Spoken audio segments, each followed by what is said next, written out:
Saregama is India's oldest music company. It sits on 1.7 lakh songs in 23 languages. Think of all the music from up to the 70s and 80s, most 99% was recorded on Saregama. So everything from Lata Mangeshkar and Mohammad Rafi to Sehgal and Mukesh and everybody we know. 803 crores, it is also one of India's largest music companies. It makes a bulk of its revenues by licensing its songs, its music to YouTube, Spotify, Apple, to all the platforms there are. But the biggest game changer, it also makes movies and web series, but the bulk of its revenues come from music licensing. The big game changer that Saregama did in recent years was a product called Carvaan, which brought the pleasure of physical music back into play for many people in the older generation who did not want to deal with streaming. And Carvaan in many ways revived and rejuvenated Saregama. But going forward, Saregama is doing a whole lot of other things. And I wanted to speak to them not because it is the oldest music company, but also because music is a petri dish of everything that happens to the media business. So when MP3 hit the music business in 2000, it hit the rest of the video business also some years later. Whatever happens to the music business today happens to the rest of the media business tomorrow. And that is why I decided to have a chat with Vikram Mehra, Managing Director of Saregama.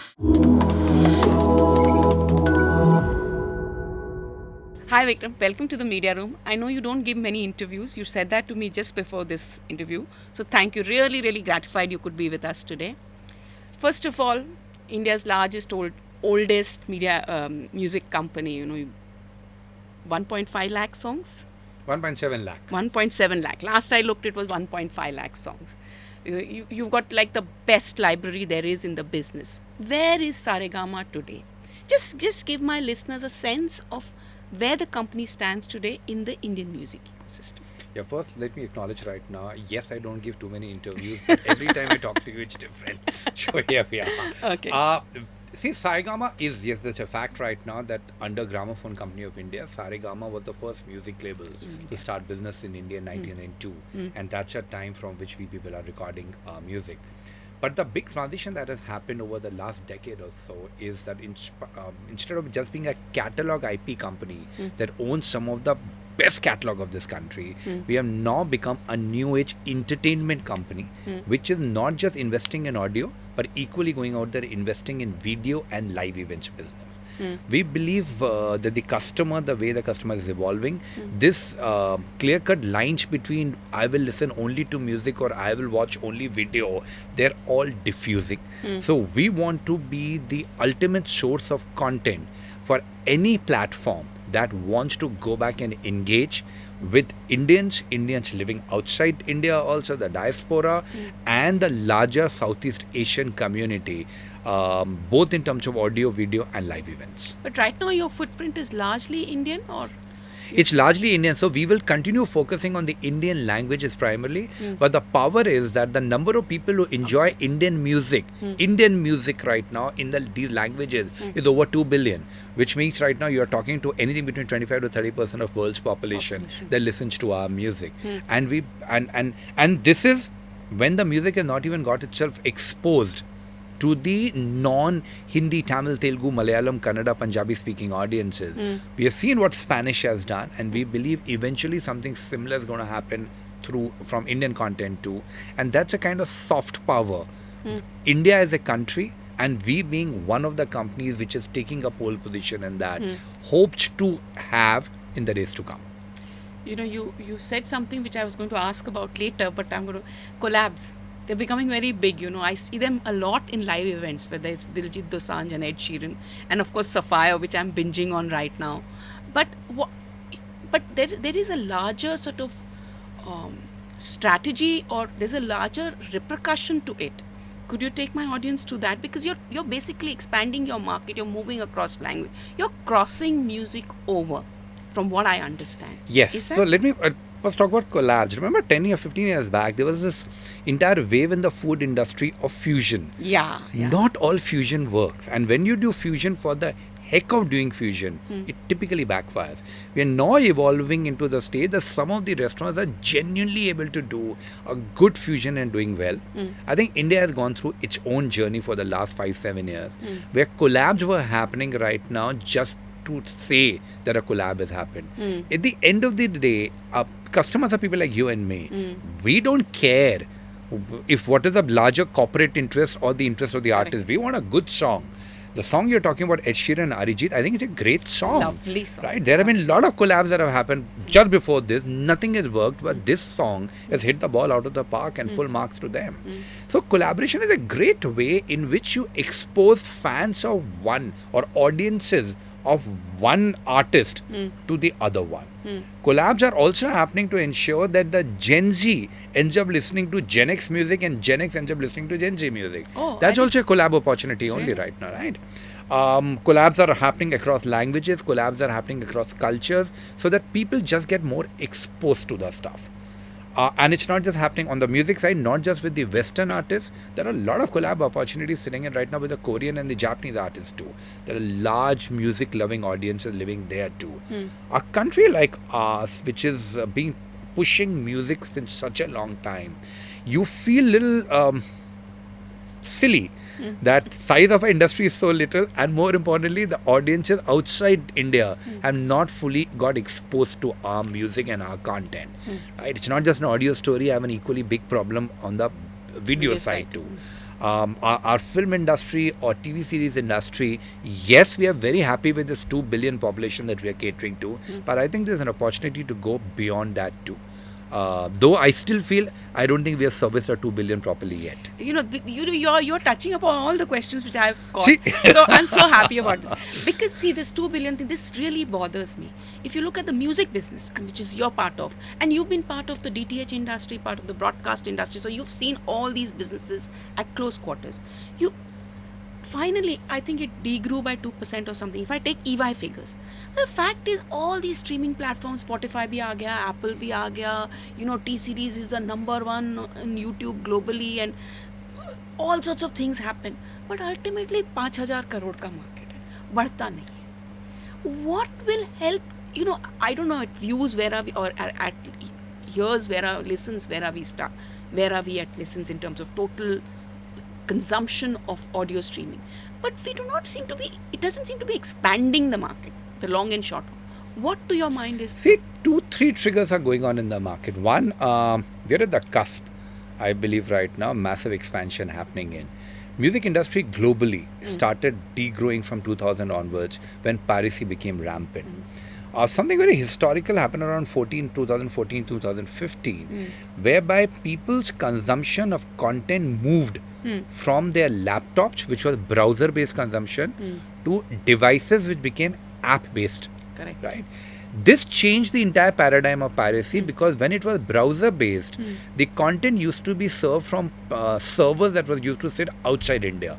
And we had a tough time going back and controlling piracy. Same was the situation with our peers in the other parts of the world. In the app economy, the good part is that we can always go back and request Apple and Google to ensure that infringing apps are pulled down. What that resulted into is, once again, music industry started growing, both in US and India. The timing is similar, 2014-15 onwards, you see a growth going up. The biggest trigger there of the revenue numbers coming in the Western world is subscription. If you look at any of my global peers, 65-70% of their revenues today are coming as a share of the subscription money that streaming platforms like Apple or a Spotify or an Amazon are making or a Deezer is making. In India, subscription is yet to take off. Now, there's a fight I've been having right now from Tata Sky days onwards. People used to tell me at that time too that nobody's going to pay for more money, and that when we launched Tata Sky in 2006, the cable rates were some 150 odd, and we were straight away coming at 250, 300 price point. The thing was, nobody will go back and pay. Why should people pay? Indians are conjuice. And that's something I always challenge, that it's a lazy marketer who keeps on saying that people will not pay for anything right now apart from pricing. big brands wouldn't have never got built right now if pricing was the only criteria on which you can go back and sell. You need to convince customer about something bigger they can get, and people are ready to pay. Indians are paying for all forms of luxury, all forms of good quality today. Why will they not go out there and pay for music? Key part is we need to stop giving music free. Streaming applications have done a great service by ensuring that customers, instead of going to pirated sites or even trying to go back and sideload pirated content, are very happy coming to these apps and consuming music on a legal basis. Great job has been done. I believe the time is now right that all of them should now transition to a paid service. A paid service where you're still talking of a monthly rate which should be less than 100 rupees per month. Some of the international companies, I believe, make that flaw of saying that we can charge $3-4. If US can pay $8 to $10, why can't India pay $3 to $4? I don't think India is a $3 to $4 market. I think India is a dollar market. Keep it under $100. If we can launch today a stream, there are only two free guys who are there in the market left. Right? There is Spotify and there is JioSaavn. Both of them are doing a great job. Both of them need to go back and say no more free. The free service is going to have a lot of friction. Let's go out there and push for a paid service. And if the paid service is under $100, I believe in a time frame of anything between 18 to 36 months, you can have 100 million customers paying $100 per month in this country for music. Are you seeing that? Are you having that conversation with We are having platforms? this conversation. What I can tell you is the growth rate of subscription is massive in India, but the problem is the base is still very, very small.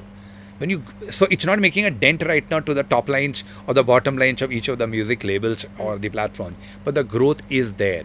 All that needs to be done is we need to shut the free tap. How many subscribers are there currently? I'm not at liberty to go back and say, but the numbers are still very, very small. But they're growing rampantly. But this is not a place for 10, 20, 30 million. This is India. Yeah. Any number less than 100 million right now, what are we doing? Right? I think a lot of confidence comes to me right now with this fabulous job that Jio Hotstar has done by growing the numbers so substantially. Even if the numbers are a combination of fully paid and bundles, even then I think a creditable work has happened. It tells you people have the affordability and they have the inclination to pay. Somebody needs to get the right proposition in. आपने एक बार और पूछी थी, is the listenership going up? In India, actually listenership of music has gone up substantially. Because with this music available at the touch of a button anytime you are, wherever you are, has made music that much more accessible. Also, the Gen Z right now that we are seeing are people who like to spend a lot of time with themselves. The nuclear families is a way of life right now. Within nuclear also, most Gen Z kids will like to be on their left to their own. Music becomes a constant companion. Whether if they're studying, going to the gym, going to the school, everywhere music becomes their companion. So I believe that there is a market sitting in. These two platforms, and I'm sure they will move in that direction, we should just go back and make their free service pretty sad, right? They need to put a lot of friction in it, the way it's done in US. And you will see the paid subscription taking off in a very big and substantial fashion. That for me is the biggest growth driver that's going to come. Second driver that I believe, the driver number one, I believe is matter of year. Right? Just there, right there on the horizon. The second part right now, which I believe can become a big changer for music and for the video part, is these short format apps that we people have in the country. Instagram, YouTube Shorts, and eventually, if and when TikTok ever comes back to the country. All of these are taking a lot of eyeballs off television and at times off some of the long format content and putting the eyeballs onto this scrolling thing that is happening. My belief is large amount of advertising money will start chasing this very, very soon. Advertising money chases eyeballs. Eyeballs are shifting out here. The day these people start opening up themselves fully to advertising, a large share of that should get shared with the content creators. That way the short format will also make that much more amount of money. No, you'll have to explain this to me. So you're saying, because the short format, from what I understand, is useful for marketing. But a song will at least be 3 to 5 minutes. No, so I understand right now. See, it's a double-edged part. If I go back and see the total amount of my content consumption happening on short format. A very small portion is for the newer content, which is very useful from the marketing and discovery perspective. But there's a large amount of consumption which is happening right now for the older content. People are expressing themselves on this world of social media. Everybody is an artist, an actor, a director who he or she wants to put themselves out, and they want the right kind of music to be put up out there. We believe this has made these platforms very powerful, and they should fully open themselves up to advertising the way YouTube does a brilliant job right now. How does YouTube economy is working? YouTube is incentivizing creators to put up the best possible content on YouTube. Whatever money YouTube makes, they fairly share that money right now with the content creators and themselves. Correct. I believe similar model is on the anvil right now for short format apps too. The concept is the same. It is UGC which is coming in, which is being put up. If the moment people seeing right now that they can make money by putting up high quality content, even better quality content will start coming to short format apps. Eyeballs are chasing it. I think advertising monies can become huge, and all content creators, music and video, all are going to benefit out of it, and so will the platforms. No, but don't you see, isn't there a contradiction? Because you're saying the subscription part, first part of expansion is subscription, and the second part of expansion is the free ecosystem, but on shorts. 1.4 billion people. Yeah. In this country, all these things when you ask right now, you should ask somebody working in a small European country that your size is this much. In this country, all I'm taking on a subscription is 100 million, max 200 million. Smartphone 650 million. 650 to 750, whatever number you go back and take. So 1.4 or 1.5 billion, whatever number we take off our country, there's still a massive headroom for smartphones. After smartphones, digital consumption going in there. Within that, there is a money to be made both for subscription and advertising. So this is something my ex-boss Uday Shankar used to go back and say there is a market both for subscription and advertising in this country. You cannot have this one way of looking at the stuff here is that I will do only advertising based stuff or subscription based stuff. I believe both have got a large amount of headroom. YouTube has proved to us that if you put good quality content, there is advertising money that chases that, because eyeballs are sitting in and out there, and companies can make good amount of money. You know, आपने ये जो सब बोला ना, इसका एक सार वाला क्वेश्चन मैं पूछूंगी. What has streaming done to this business? And not just, you know, if I look at over the years, जब से MP3 आया, let's say 2000, when the era you're talking about was when MP3 and that peer-to-peer networks thing happened. But it has changed, and you're absolutely right. Everybody wants to become a creator. Everybody wants to be a storyteller or a musician and be out there. So streaming has changed the essential nature of the entertainment business.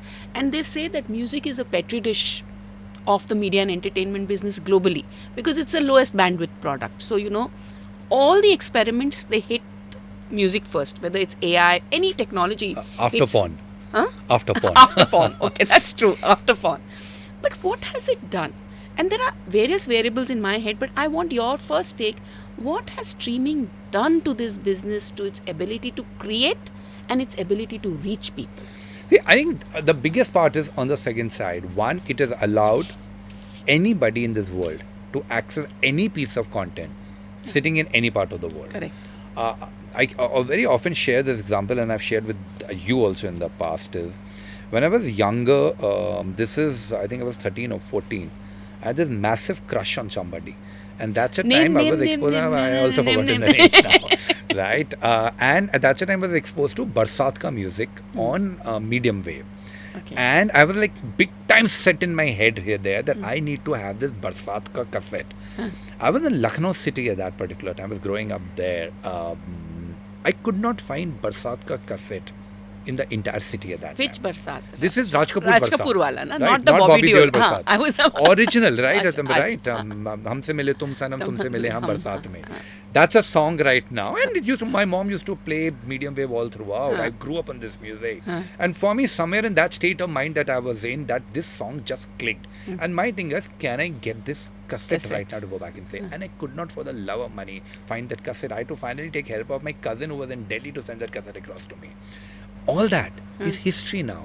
Today, even if I want to listen to Simon and Garfunkel or want to go back and listen to something that's sung by Mukesh at any time, I have to just go back and press a button. Suddenly, it's so accessible that people are consuming that much more content now. Second, it is because the access is that much easier and all content being put up is quality checked, it has given a massive dent to this issue of piracy.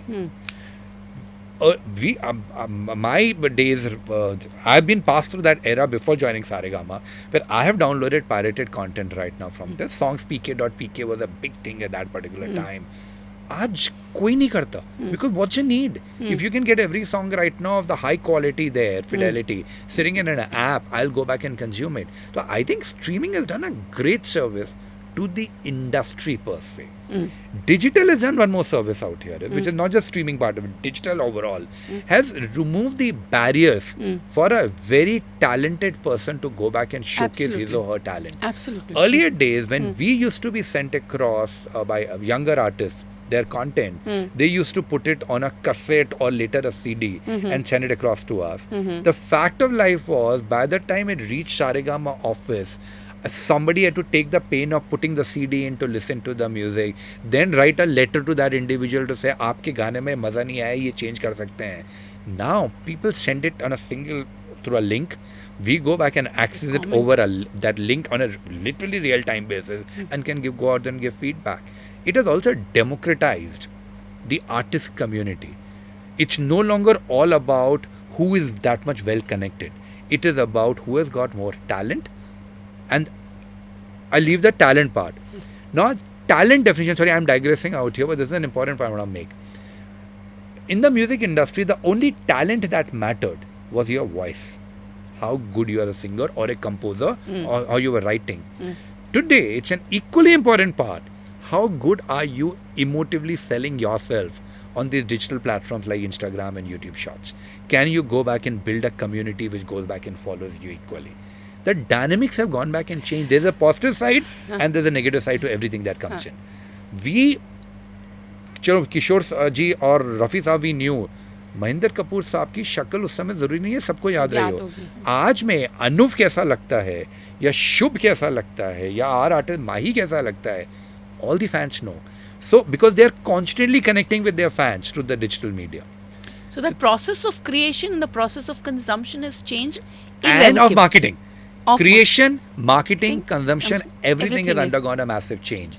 So, change is the only constant. There are good things that come with change and there are not so good things that come with the change. Not so good means whatever used to work earlier may not work. That's why people of my age think it's not so good. I think it's just a waqt badalta jata hai and you have to move along with that. Yeah.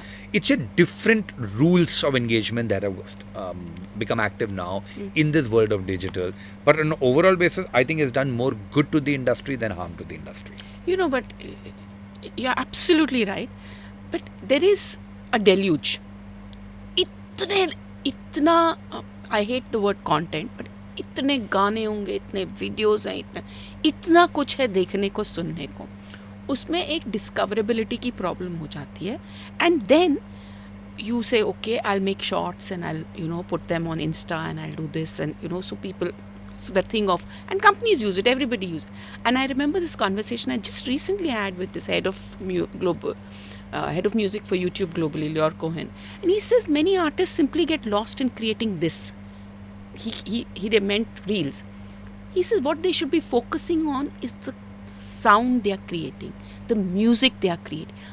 If they focus on that, बाकी सब आ जाएगा. Is that true? Does that hold? Because this is ये थोड़ा सा अजीब सा situation है. जब छोटे थे पापा मम्मी कहा करते थे बेटा सिर्फ पढ़ाई करो, मार्क्स आ गए तो सब कुछ हो जाएगा. There's nothing wrong, that's still a truth. But now we are realizing that if you want to go back and apply and succeed in the corporate life or in your own setup or get an admission in the top round of college, marks are very important, but there are other things also. Extracurriculars matter that much. How you present yourself matters that much, right? Only one skill is not going to go back and help कि बेटा से अच्छे number लेकर आ जाओ. Same thing is happening here. Voice is, if you're a singer, right? voice is the most important part. If you don't know how to sing well right now, you are not going to get fans. That's the basic. But it's given. Huh. Without that, you can't break out. People will find it that you're not that you're not a great singer. But there is something that is needed beyond that too. What it has done is it has allowed more and more people to now raise their hand and say, I am also a singer, जो पहले possible नहीं था. But that also means that भीड़ ज़्यादा है and you need to stand out, which has redefined the roles of companies like ours. Earlier, our biggest role used to be to ensure distribution of content happens. Today, distribution of content is a relatively easy part. Anybody can record and put something up. Today, the real part is, can their content get packaged in a fashion that it stands out and then gets marketed in a fashion that more and more people sample it and give it a fair listening.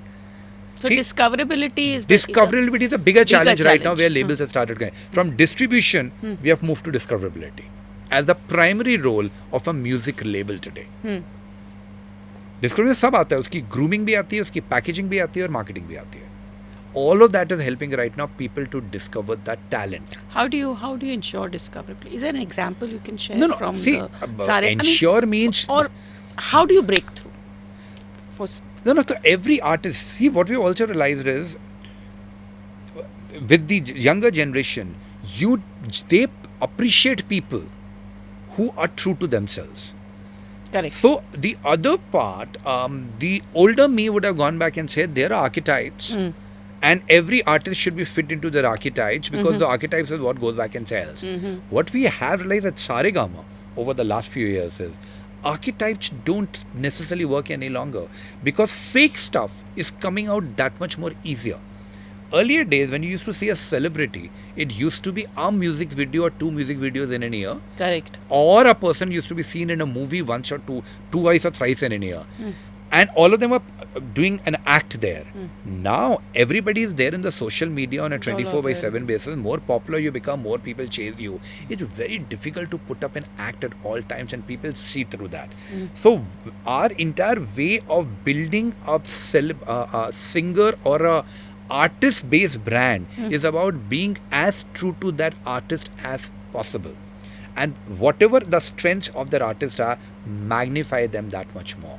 So if somebody is a green flag boy, you cannot make that individual. So let me give you an example without taking name of an artist of mine. So when we were looking at it, we realized that younger boy, if he has to be put up, we should make him this really bad boy, because bad boys come out there and work too very, very well with this TG that we are talking about. Traditionally, we have seen right now bad boy imagery typically was attracting to younger female audiences a lot. 2 things happened. One, Gen Z research came back and said maybe this definition is no longer valid. Second, the boy we had in mind right now, who we were positioning at that time, was a typical green flag boy. And we realized right now, if we try to make him do things that don't come natural to him. What is a green flag boy? Please excuse me.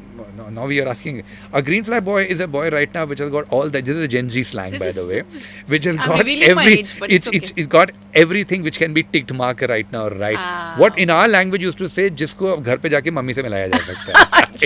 कोई tension नहीं है, right? He's not that bare-chested, cigarette-smoking, drinker वाला guy right now. He's that kind of a person, right? And we had debates in our system at that time that listen, should we go with an archetype or should we go with what's coming naturally to this guy? And we moved towards saying we will go back and be as honest to the individual that we people are working on. And I am realizing the brand is becoming far stronger because we're showing the natural self for that individual at all times. Why can't you name the singer? Okay. Okay. He's a young kid right now. I don't want him to come under pressure. But the deluge, and this is something which occupies me a lot. I read up a lot on this. The fact is also that yet streaming has not got equitability. So it has democratized access, it has democratized distribution, but it hasn't democratized revenues. Clearly because talent is not democratic.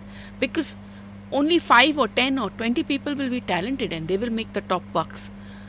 How do you ensure a little more equity? Because in the US, I remember there's in Michigan or Illinois or somewhere, they are thinking of a minimum wage for musicians.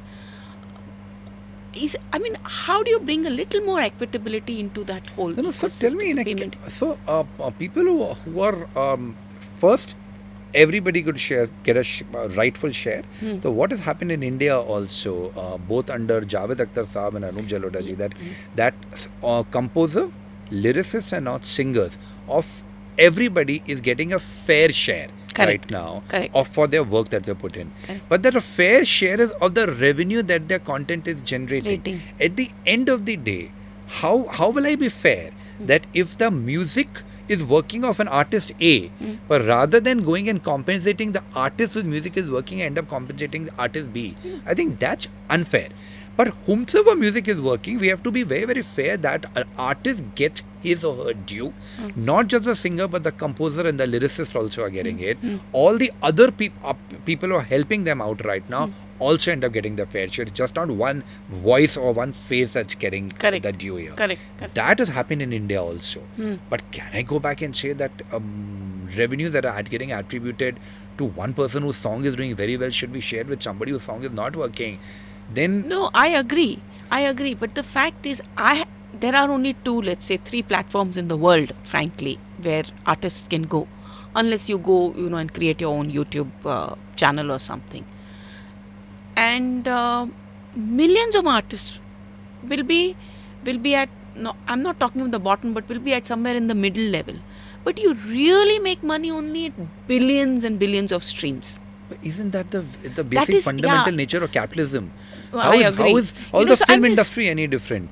The movies that hit the ball out of the park, they really, a Chhava or a Istri too, they hit the ball out of the park, and they really hit the ball out of the park. They make lots of money, and many of the other movies are not even able to manage 50 crore for themselves. So what works really works because everybody follows this thing that agar ABC is listening to the song or watching this movie and praising it, then I should not miss it. But that's a fundamental of it.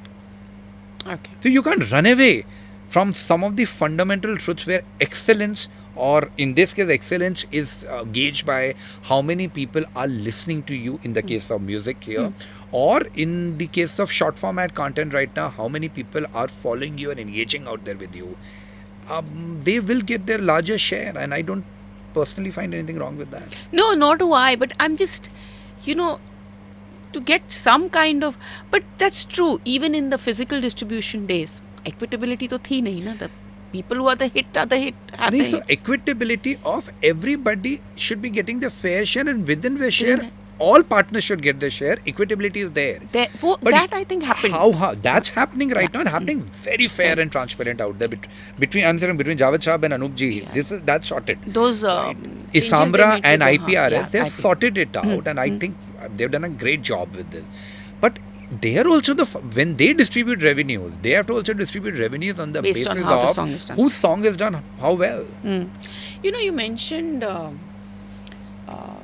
sounds and how people. One of the things 2 months back, I was in Delhi and I heard India Today has launched these 2 AI pop stars. Okay, they're using it's more like to announce that we also do, because they have AI anchors, etc.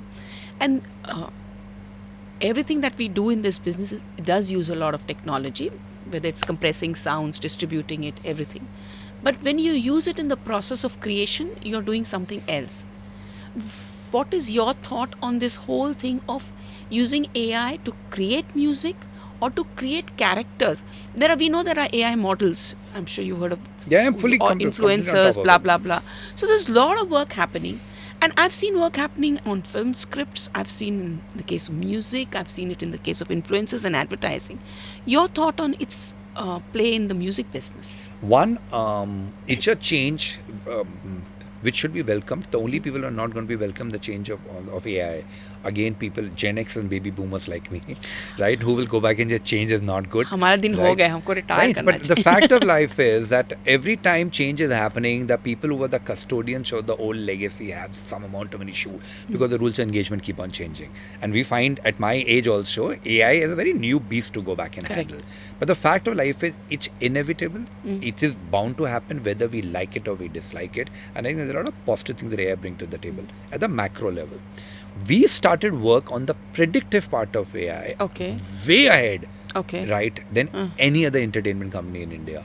So today we are in a position that if you come to us and say that I have artist A, B, C, D who has done a song, composer is this, lyricist is this, situation is this, the BPM of the song that I'm going to be making is roughly in this, I can go back and to the level of around 88 to 90% accuracy predict how much money that song is going to be making over the next 5 years.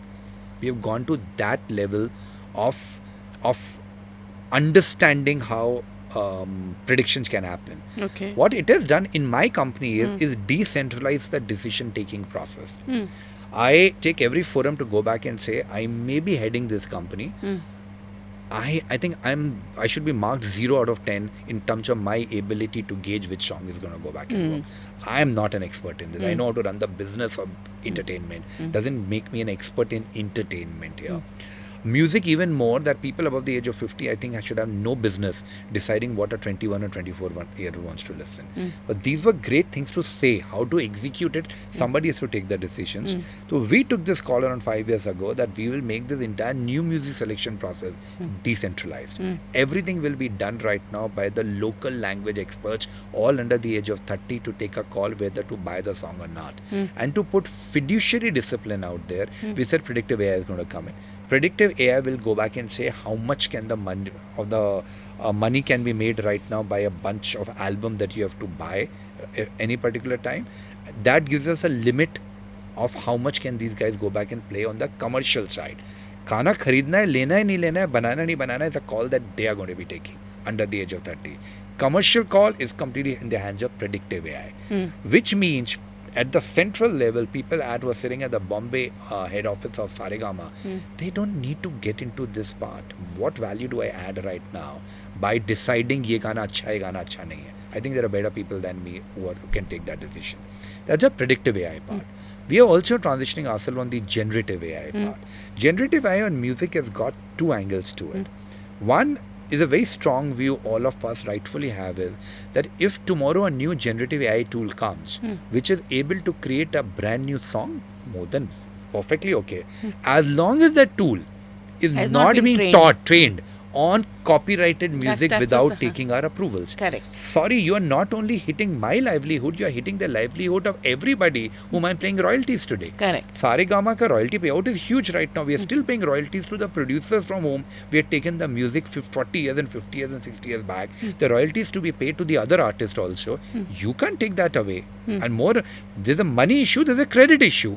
The new song has got created learning from some of the content that was created earlier. Those people need to be given credit for it. So this is still an open issue which we are all trying to go back and find a solution to. We want to support generative AI, but we need to support in a fashion that is fair to the people whose copyrighted music is being used to train the tool. Yeah. So that's one part. On the second part, can tools which have got clear licenses, according to me right now, we should all start using and adopting those tools that much more. Let's see what kind of music comes out of that from on generative AI also. As long as there's no copyright violation that's going on. Principally, we are all aligned for it. Internally, we have moved faster on using generative AI to create video content. Okay. Where also debates are on right now, should we get virtual influencers done? Now, in the end, the question is, why is an influencer popular or not so popular? Not just because of the kind of clothes that person is wearing. It's about what kind of a connection he or she is able to build right now with their fans. The jury is still out. They're in a country like ours where touch and feel isn't important in our part here. We are not a society where we don't talk to each other too much. So if you go out there to the Korean or the Japanese world where this is a little more formal, virtual influencers have done well. In a society like ours where we want, हम तो बात करते करते लोग एक दूसरे को touch करते हैं. There's a lot of personal space, a connection that starts getting built. Jury is still out whether a virtual influencer is going to go back and work or not. That does not mean we will not look at it. We are also contemplating and debating that out. There are spaces where virtual influencers may do very well. There are spaces there may or may not do all that well. So we have not reached the level of evolution where I can go back and tell you generative AI, A, B, C, D things are going to go back and work. We are all in that phase right now saying test it out. experiment with a lot of stuff, ensure copyrights are protected. Whatever work we people are doing, we don't want to infringe on somebody else's copyright, and then experiment and see what works. But that's a catch-22 because generative AI cannot train without having access to earlier released material. So, and that is the big issue with It is a big issue. using AI to create stuff. So it is a big issue. I'll tell you what we people have done. We have gone out there and joined hands with IIT Bombay, whereby they are co-developing a tool, generative AI tool along with us, which is being trained on Saregama's music only.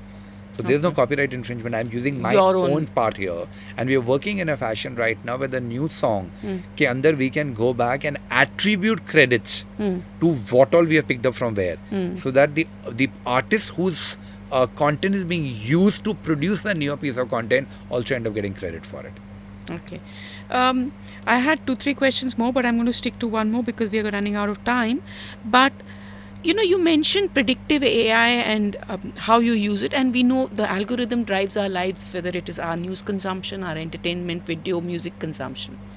But the algorithm also throws out serendipity out of the window, to my mind.